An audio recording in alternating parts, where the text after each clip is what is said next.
आज मैं आपके जीके का टेस्ट करूंगा। आप एक उस शब्द का नाम बताइए जिसे उल्टा या सीधा किसी भी ओर से पढ़ा जाए, यानी चाहे उसको दाईं ओर से पढ़ा जाए चाहे उसे बाईं ओर से पढ़ा जाए। उसके उच्चारण, प्रोनंसिएशन तथा अर्थ में कोई अंतर न आए।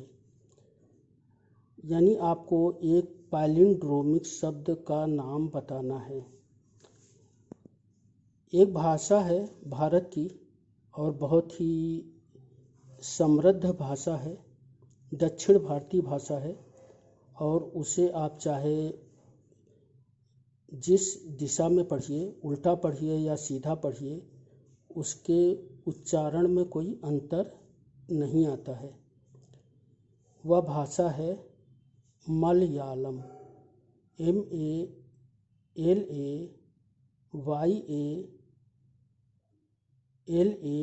MALAYALAM। तो चाहे मलयालम को दाहिनी ओर से पढ़ें चाहे मलयालम को बाईं ओर से पढ़ें, वह मलयालम ही रहता है। इसी क्रम में एक पहेली और है। आप उस कवि का नाम बताइए, उस पोइटेस का नाम बताइए जिसके 3 नाम थे, जो 2 भाषाओं में लिखती थी। इंग्लिश में वह कविता लिखती थी, यानी poem, she writes in English में कविता लिखती थी, और मलयालम में कहानियाँ लिखती थी, और उसको दोनों भाषाओं में सम्मान मिला हुआ था। उसे टाइम्स ने बोला था कि मॉडर्न इंग्लिश की वह मदर है, the mother of modern Indian English, the mother of modern Indian English. इस कवि की शादी जब ये 15 साल की थी, तभी एक 16 साल के रिजर्व बैंक के एम्प्लॉय से, कर्मचारी से हो गई थी, और हिंदुस्तानी या हिंदी नहीं, भारतीय अंग्रेजी की, इंडो एंग्लियन पोएट्री की यह सबसे बड़ी कन्फेशनल पोएट है। तो यह सबसे बड़ी भारतीय कन्फेशनल पोएट है। कन्फेशनल पोएट उन्हें कहते हैं जो अपनी कविता में ईमानदारी से, बेबाकी से, बिना किसी लाग लपेट के, बहुत ही फ्रैंकली अपने अच्छे बुरे अनुभवों को, और ये अनुभव ऑटोबायोग्राफिकल होते हैं, आत्मपरक होते हैं, तो अच्छे अनुभवों को, बुरे अनुभवों को, खासकर अपने जो प्यार संबंधी अनुभव हैं, जो सेक्स संबंधी अनुभव हैं, जो अपराध वाले हैं, जो डिप्रेशन वाले हैं, अवसाद वाले हैं, जो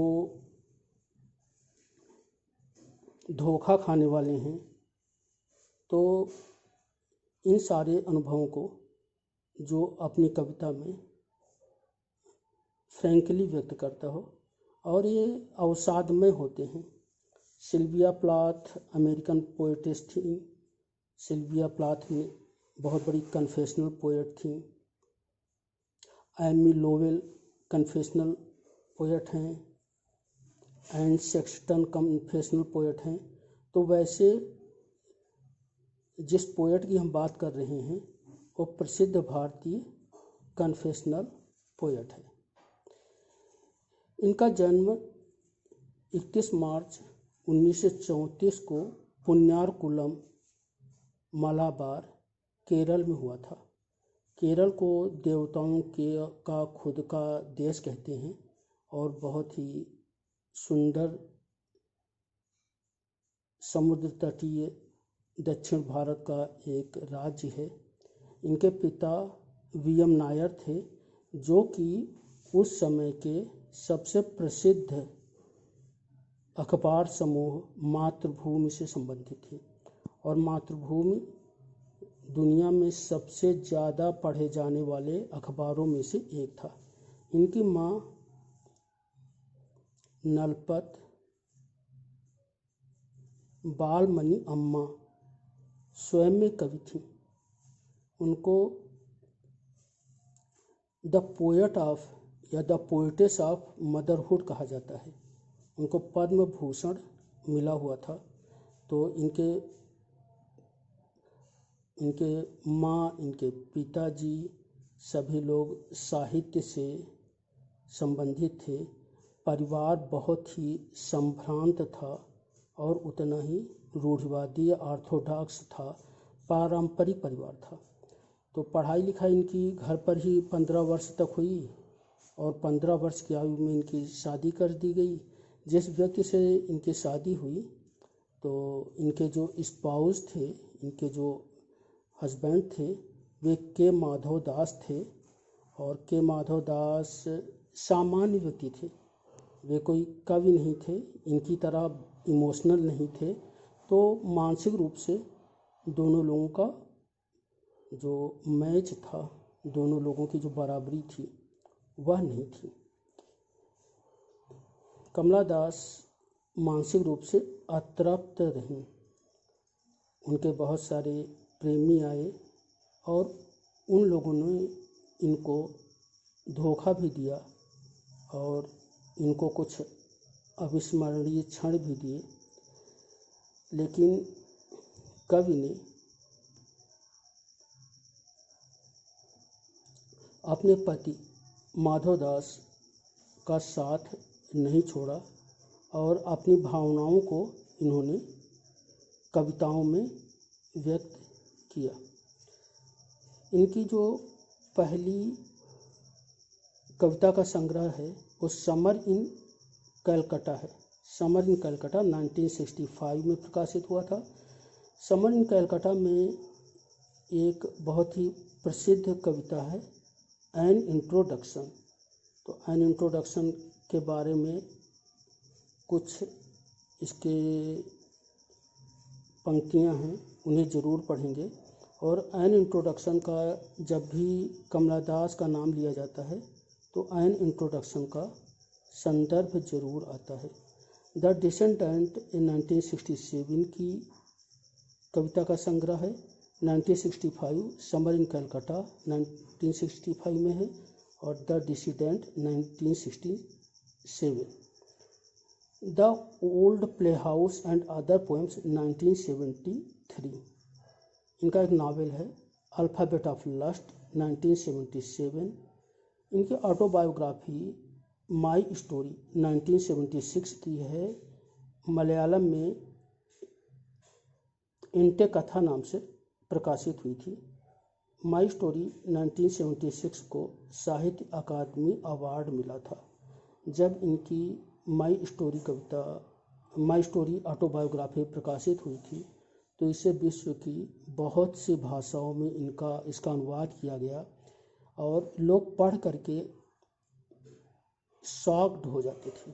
लोगों को बहुत धक्का लगता था कि कोई व्यक्ति अपने जो अंतरंग घटनाएं हैं, बहुत ही इंटीमेट इंसिडेंट्स हैं, अंतरंग घटनाओं को इतनी खुले रूप में व्यक्त कर सकता है। तो लोगों को बहुत शॉक लगा। माई स्टोरी बहुत ही विवादास्पद हुई और इस पर साहित्य अकादमी पुरस्कार मिला। कमला दास जी की डेथ मई 31, 2009 में हुई पुणे में। और इसके पहले 65 वर्ष की आयु में ये केरल के मुस्लिम लीग के एक व्यक्ति से प्यार करने लगी थी और उसने इनसे शर्त रखी थी कि ये अपना मज़हब बदल दें। तो इन्होंने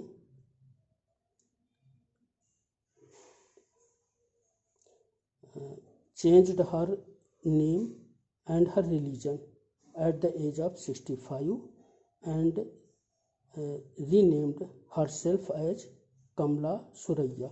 इन्होंने अपना नाम कमला सुरैया रख लिया। बाद में इन्होंने ये लिखा है कि मज़हब बदलने वाली चीज़ नहीं होती है, मज़हब को बदलने का कोई मतलब ही नहीं होता है, क्योंकि मज़हब कोई ऐसी चीज़ ही नहीं होती है कि जिसे बदला जा सके। और अंततः इस महान कवि जिसे 1984 में नोबेल प्राइज़ के लिए भी प्रस्तावित किया गया था, उसकी 31 मई 2009 को पुणे में उसकी मृत्यु हो जाती है। अब इनकी कुछ कविताओं के बारे में देखते हैं, जो इनकी बहुत ही महत्वपूर्ण कविताएं हैं। तो कविताओं के कुछ अंश देखते हैं जिससे इनके बारे में और अच्छे ढंग से समझा जा सके। तो इनकी जो एक प्रसिद्ध कविता है इंट्रोडक्शन, उसी से शुरुआत करते हैं। इंट्रोडक्शन की जो शुरुआत होती है ये ऑटोबायोग्राफिकल है और इसमें कन्फेस करती हैं, तो कन्फेशनल है। They said English is not your mother tongue. तो लोगों ने इसे कहा, देख मतलब तो लोग, जमाना, तो वो कहता है कि अंग्रेजी क्यों बोलते हो, अंग्रेजी तुम्हारी मातृभाषा नहीं है। देखिए, कमला दास एक पैट्रियार्कल विचारधारा यानी पितृसत्तात्मकता से बहुत ज़्यादा चिढ़ती थी। पितृसत्तात्मकता का अर्थ है कि जो लड़कियों पर समाज कहता है कि तुम ऐसे बोलो, ऐसे चलो, ये कपड़े पहनो, ये कपड़े न पहनो, तो इस ढंग के विचार को पितृसत्तात्मकता कहते हैं। व्यक्ति को गलतियां करने का भी अधिकार होना चाहिए। आइंस्टाइन ने कहा था कि जो व्यक्ति गलतियां नहीं करता है वह व्यक्ति नया नहीं कर सकता है। तो लड़कों को तो गलतियां करने का अधिकार दिया जाता है, लेकिन लड़कियों को केवल नसीहतें दी जाती हैं, केवल उनको समझाया जाता है। और यही पितृसत्तात्मकता का सबसे बड़ा उदाहरण है कि हर व्यक्ति बिना मांगे सलाह दिया करता है। तो लोगों ने इनसे कहा, they said English is not your mother tongue. ये अंग्रेजी में लिखती थी, मलयालम में भी लिखती थी, और मलयालम में माधवी कुट्टी के नाम से एक कहानियाँ लिखती थी। तो लोगों ने कहा, अंग्रेजी में क्यों लिखते हो। तो कमला दास जी कहती हैं कि the language I speak becomes mine. जो भाषा को हम बोलते हैं वो हमारी हो जाती है और मेरा पूरा अधिकार है मैं किस भाषा में लिखूं। लेकिन जो दूसरा इसका पैरा है ये और ज़्यादा इम्पॉर्टेंट है और ज़्यादा महत्वपूर्ण है। I was child and later they told me I grew for I became tall. My limbs swelled and 1 or 2 places sprouted hair. देखिए, तो बड़ी आसान सी बात है कि एक वही बच्चों का जो विकास होता है कि पहले चाइल्ड होता है फिर वो टीनेजर हो जाता है। तो ये कहते हैं कि I became tall, my limbs swelled. तो जैसे लड़कियां होती हैं जब वो टीनेजर हो जाती हैं तो लोग कहते हैं बड़ी हो गई हैं। वास्तव में शारीरिक रूप से तो बड़ी हो जाती हैं, बट मेंटली वो टीनेजर होती हैं। तो when I asked for love not knowing what else to ask. When I asked for love not knowing what else to ask, for he drew a youth of 16 into the bedroom and closed the door. He did not beat me, but my sad woman body felt so beaten. The weight of my breasts and womb crushed me. I shrank pitifully. यहाँ पर ये अपने unfortunate marriage के बारे में बोल रही हैं कि ये 15 साल की हुई थी कि इनकी 16 साल के एक व्यक्ति से शादी कर दी गई। For he Drew A youth of 16 into the bedroom and closed the door. He did not beat me, but my sad woman body felt so beaten. The weight of my breasts and womb crushed me, I shrank pitifully. तो इसके बाद की लाइनें भी बहुत ही autobiographical हैं, important हैं। लोग सलाह देते हैं, लोग ये नहीं पसंद करते हैं पैट्रियार्कल सोसाइटी में, पितृसत्तात्मक समाजों में, कि कोई लड़की है वो क्या पहने, कैसे रहे, फिट इन। तो लोगों ने ये कहा कि तुम एक लड़की हो, इसमें अपने को व्यवस्थित करो। ओह बिलोंग क्राइड द कैटेगोराइजर्स, जो कैटेगराइज करते हैं कि लड़का है, लड़की है, या ऐसा है वैसा है, जो जजमेंटल होते हैं। तो उन लोगों ने कहा don't sit on walls or peep in through our lace draped windows, यानी दीवारों पर न बैठो, खिड़कियों से बाहर मत झांको। पीप माने झांकना होता है।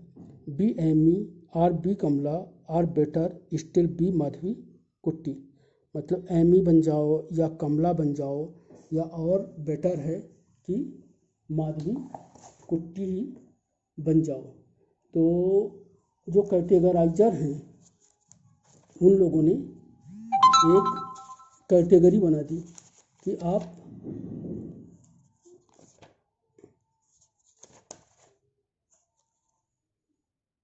मतलब ऐसे व्यवहार करो, इस ढंग से जो है अपने को समाज में फिट करो। इसे इसमें और डिटेल से आप देख सकते हैं कि ड्रेस इन साड़ीज, उन्होंने बोला साड़ी पहनो। बी गर्ल, एक लड़की बनो। बी वाइफ, एक पत्नी बनो। दे सेड, वे बोले। बी एम्ब्रॉयडर, एक एम्ब्रॉयडरी करने वाले बनो, यानी वो क्या होता है जो कढ़ाई करते हैं। बी कुक, एक अच्छे रसोइया बनो। B a quarreller with servants, जैसे हाउस वाइफ होती हैं, कोई काम मतलब काम तो होता है, लेकिन क्या होता है घर में खाना बनाना और सर्वेंट से झगड़ा करना।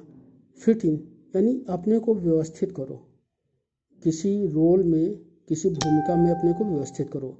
ओह belong cried the categorizers, don't sit on walls or peep in through our lace draped windows, or be Amy or be Kamala or better still be Madhavi Kutty. It is time to choose a name or role. Dress in saris, be girl, be wife, they said. Be embroider, be cook, be a quarreller with servants. Fit in, oh belong cried the categorizers, don't sit on walls or peep in through our lace draped windows. Be Amy or be Kamla or better still be Madhvi Kutti. It is time to choose a name or role. लेकिन जो कवि हैं, poetess है कमला दास, वो विद्रोह करते हैं, वो रेबेलियस हो जाते हैं। और इस ढंग की ये और बहुत सारी पंक्तियाँ लिखी हैं। एक द डांस ऑफ यूनक है, वो बहुत ही इनकी प्रसिद्ध कविता है। और लुकिंग ग्लास है, फ्रीक्स हैं। तो इन कविताओं के बारे में जब इनको as a poet of love या as a poet of confession या कन्फेशनल पोएट के तौर पर जब स्टडी करेंगे तो इनको और डिटेल में देखेंगे। अब शॉर्ट में एक बार कमला दास को संक्षेप में पढ़ लेते हैं, कमला दास को समराइज कर लेते हैं। कमला दास 1934-2009, birth March 31, 1934 at Punyarkulam in Malabar, Kerala, India. Parents V.M. Nair, father, and Balmani Amma, mother. Father मातृभूमि से संबंधित थे, मातृभूमि अखबार है। मदर पोइटिस थी। इनके ग्रेट अंकल जो थे वे भी बहुत बड़े पोएट थे। स्पाउस यानी इनके हस्बैंड के Madhav Das. Education privately educated till the age of 15. Occupation 20th century confessional poet, novelist and short story writer. Her great uncle Narpat Narayan Menon was a prominent writer. इनके जो ग्रेट अंकल थे नरपत नारायण मेनन, वो एक बहुत ही महत्वपूर्ण राइटर थे। हर मदर नलपत बालामणि अम्मा was a renowned Malayali poetess. इनकी माँ नलपत बालामणि अम्मा एक प्रसिद्ध मलयाली पोइटेस थी। शी स्पेंट हर चाइल्डहुड इन कलकत्ता। अब इन्होंने अपना जो बचपन था वो कलकत्ता में बिताया था, क्योंकि इनके पापा की पोस्टिंग कलकत्ता में हो गई थी। At the age of 15 in 1949 Kamala was married to Madhav Das. देखिए एक टर्निंग पॉइंट है कमला दास की लाइफ का, एक टर्निंग पॉइंट है। At the age of 15 in 1949 Kamala was married to Madhav Das. Poetry summer in Calcutta 1965 she wrote chiefly of love, its betrayal and its anguish. मतलब प्यार के बारे में, जो प्यार में धोखा मिलता है, बिट्रेयल, उसके बारे में, और इसमें जो उलझनें होती हैं, जो परेशानियां होती हैं, एंग्विश, उसके बारे में इन्होंने समर इन कैलकाटा 1965 में एक कविता लिखी थी। बहुत ही प्रसिद्ध कविता है। This collection has the dance of यूनक। The dance of यूनक इनकी बहुत ही प्रसिद्ध कविता है। यूनक किन्नर लोग होते हैं जो कि खुद नॉन रिप्रोडक्टिव होते हैं, बच्चों को नहीं पैदा कर सकते हैं, लेकिन बच्चों के जन्म पर जो कि उत्सव में भाग लेते हैं, उत्साह से नाचते हैं। तो बाहर तो उनके अंदर बहुत उत्साह होता है, लेकिन अंदर वो बहुत ही वेदना महसूस करते हैं, क्योंकि उनको इस बात की पीड़ा होती है कि जो खुशियाँ वे व्यक्त कर रहे हैं दूसरों के लिए, वे खुशियाँ उनकी ज़िंदगी में नहीं हैं। द डांस ऑफ यूनक कमला दास की एक अमर कविता है। द ग्रांड मदर्स हाउस, ये भी बहुत ही प्रसिद्ध कविता है और ऑटोबायोग्राफिकल है। फॉरेस्ट फायर, इसमें एक अच्छी इमेजरी है। एन इंट्रोडक्शन, एन इंट्रोडक्शन के कुछ पंक्तियाँ अभी हम लोगों ने देखी ही हैं। The descendants 1967 23 poems. The old play house and other poems 1973। Novel alphabet of lust 1977। Autobiography my story 1976। Originally published in Malayalam titled Ente Katha, Sahitya academy award. तो मलयालम में ये एंटे कथा के नाम से प्रकाशित हुई थी। बाद में इसे माई स्टोरी नाम से इसका इंग्लिश वर्जन जो है उसे प्रकाशित करा गया और इसे साहित्य अकादमी अवार्ड मिला। इसमें इन्होंने बहुत ही शॉकिंग जो है रेवलेशंस, अपनी बातों को, अपने तथ्यों को बहुत ही शॉकिंग ढंग से उद्घाटित किया है। माधवी कुट्टी वाज हर अनदर नेम, एक इनका वैकल्पिक नाम माधवी कुट्टी था। At the age of 65 she changed her name as Kamala Suraiya. Death May 31, 2009 में इनकी मृत्यु हो जाती है।